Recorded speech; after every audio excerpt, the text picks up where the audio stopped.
So it is Monday, Easter Monday in South Africa. It's been quite of a tense weekend. We want to say our condolences to Pope Francis that passed this morning. He is definitely where all the answers are at the moment. So if I can reflect on the last 3 months and how it has been affecting us and the community and the people on the WhatsApp groups and things like that. This weekend was pretty tense. I've experienced a low level of urgency and frustration and irritation and know-it-alls and people that know nothing, and it's been really kind of hard to digest where we are at. I think when it comes to the Afrikaner also, we are very much do-it-ourselves people, and I think this having to wait on an absolute total different government to ours, it also speaks to the frustration I think that Afrikaner has been sitting in South Africa. It's just the general lack of things happening like it should, and the general moral code of things being finished and monies being paid and buildings being built that's never been built and schools that doesn't exist. So I think it does speak to the fear of where we do find ourselves in, and I think we have to understand that when it comes to the American government, it's a first country. It's a eerste wêreldland. We're a third world country, and yes, everything goes extremely slow. I don't even know if they had to change and create a whole new refugee settlement, if our government would have done or made the effort to actually get everything in place that needs to be in place, to have people really assimilate into your communities.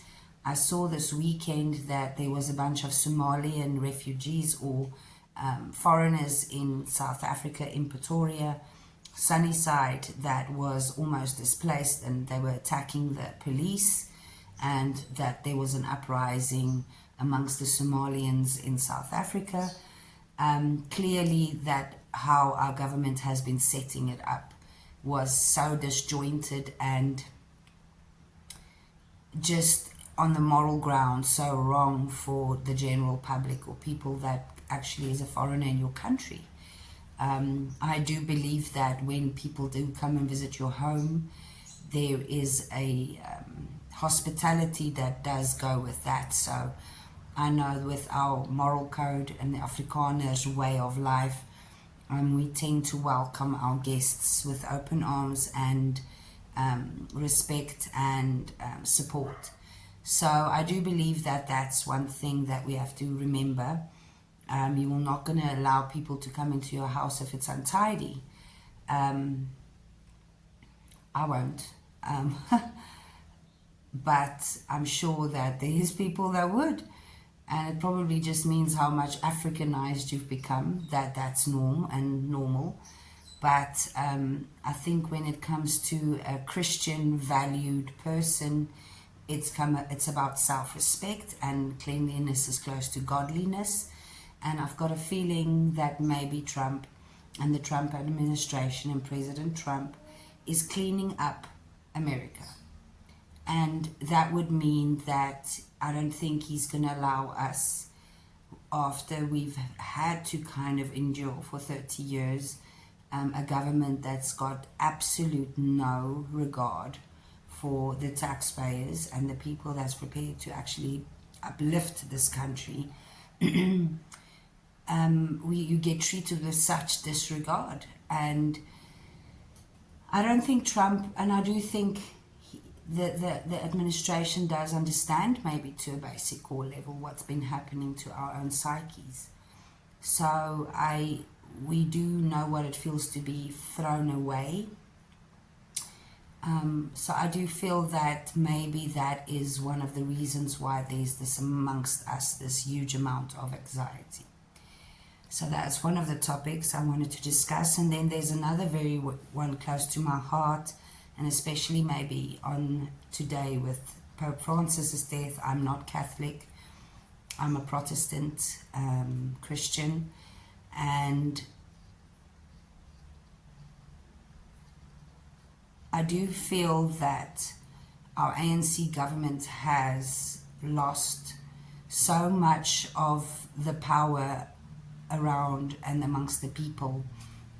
We saw with the elections, but not just that. It's when nations has been created to be terrorists, and their motivation and from the ground base up for generations after generations to actually get rid of colonials in Africa. When you've been raised in such a way and you don't know anything else. So I think where they were saying that the ANC inherited a state of affairs that's been created, and the psyche of the general mass population of South Africa is very destructive. It's very true, and I don't think that it was planned for the government to actually understand how to deal with its own people, and what a hard hand you would need to actually goad and create a civil society based on what they've been raised to be. It is poignant, and there is a bit of satire in thinking that you wanted it all, but when you did get it all, could you handle it? And that's always the case of don't wish for what, sometimes you should not wish for the things that you can't really do anything with. If you can't handle a situation, you just can't handle the situation, and then it ends up what South Africa is at the moment. I think they're going to be utilizing, and if the ANC don't start utilizing extreme ideologies, then they are going to not be able to control the mass that they have created, which is crazy to think. Because the people are so unruly, and South Africa's got such a extreme criminal kind of ideology. It's strange, even with this refugee status. There is a under level of need and desperate wants to get on this boat like rats drowning, yet a lot of the extreme desperate people for this case is most probably very likely criminals themselves trying to run away from justice. And I feel that their justices, their responsibilities, their children, some of these men don't even support their own kids, and they just want to get on a plane and leave. So there's very strange feelings and vibes amongst the general Afrikaner population, and then there's a bunch of extremely English Afrikaners that I do believe it's very funny that they actually want to be associated with being Afrikaans, considering that they've really never wanted to associate with Afrikaners at all, much, or our history or our culture or our people. It was frowned upon. So yeah, there is a strange feeling amongst us. I want to ask and implore the people, the Afrikaners, that don't have to fight so hard to actually be part of the refugee program to very silently maybe disappear on a, what would you call it, underground railway. I feel like they will not release the numbers as much as some of the groups so desperately need the numbers to be raised. I don't think they'll release the numbers, and that will purely be because of safety reasons.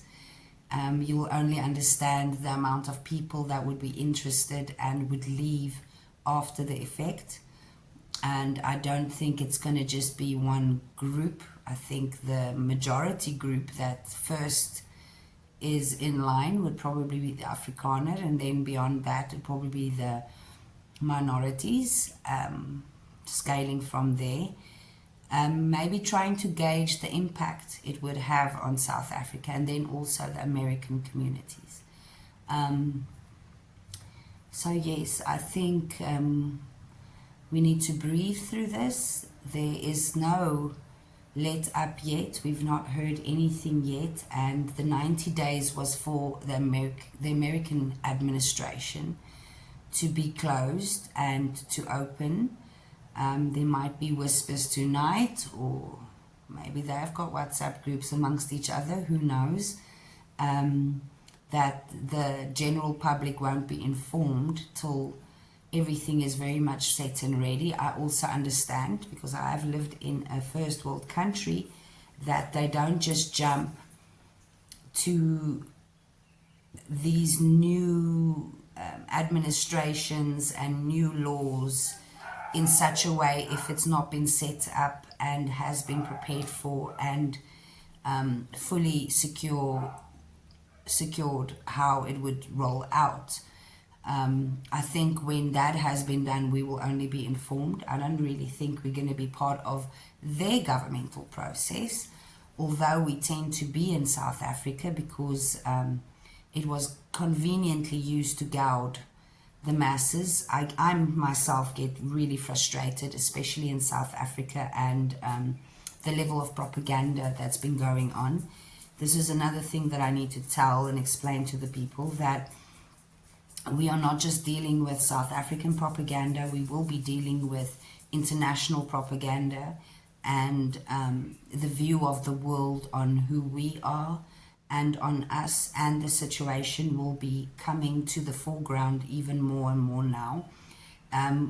But that's also something that will be not manipulated, controlled, and released in such a way, because that is propaganda. We are part of that. It's something that's not supposed to hurt the American administrations and the USA, so they will do anything to have America first, which I agree. So please, I'm also imploring for all the South Africans, when it comes to politics and a lot of the ideologies in South Africa, understand that there is a world outside of us also that needs to have a view of who we are as a people, as a nation, as extremely good workers, as a huge contribution to any economy. We seamlessly melt into communities and their societies. We're not a very upstanding, confrontational group that is prepared to create discord, and we uphold Christian values, so that's very important for us, and respect. I do believe that's one thing that has been overlooked, as much as it's been said that there is race issues in South Africa. There might have been, very deep down. It is under the surface, bubbling up at this moment, which does scare us to an extent that some people can actually create so much turmoil that it will just blow up in our faces. And that's why we were told always to keep quiet, because the silence is there for protection. It's protecting our communities, it's protecting the other Afrikaners, So, because, yeah, it would be a huge target. Well, there's already a huge target now on our backs. You feel it in the streets, you feel it in the shops, you feel it in the communities, and it is definitely not very hush, silent in the streets anymore. It is very, very, very prevalent. So yes, so I just imploring everybody for calm, collectiveness. If you need to understand anything, go pray about it. Prayer is something that can give you peace. Also, before you comment or before you're thinking of writing anything, maybe count to 20. Maybe say a prayer first before you speak, so that God is guiding you and God is guarding your words. We have to understand all we've got. Family that will be left behind, that will be staying. And we don't want to leave South Africa in such a way that it's such an impossible place for the people that don't want to leave, which it can easily become. You have to understand that that's also must be weighing very heavily on Donald Trump. He's a God-fearing man. I do believe he knows what he's doing, but I'm also imploring to Mr. Trump to understand that the next moves the ANC will be making is probably utilizing and implementing Islam in South Africa. It's going to be the only way they can actually gauge and get control of the majority of natives. I did watch a podcast of a female podcaster that was speaking how the African man, the black African man, has huge amounts of respect for a Muslim woman in comparison to having respect for their own women that's not Muslim. That was very telling, that an African man can all of a sudden bow down in respect to a woman, whereas in his own cultures he can't. So there is a propaganda machine, it seems, starting. It's at the starting phases to push Islam on Africa. So I'm imploring you, Mr. Trump, I will, and majority of people probably born in 81 or in the 80s will probably be the last of the serious majority Christians. It's probably going to be dying with my generation.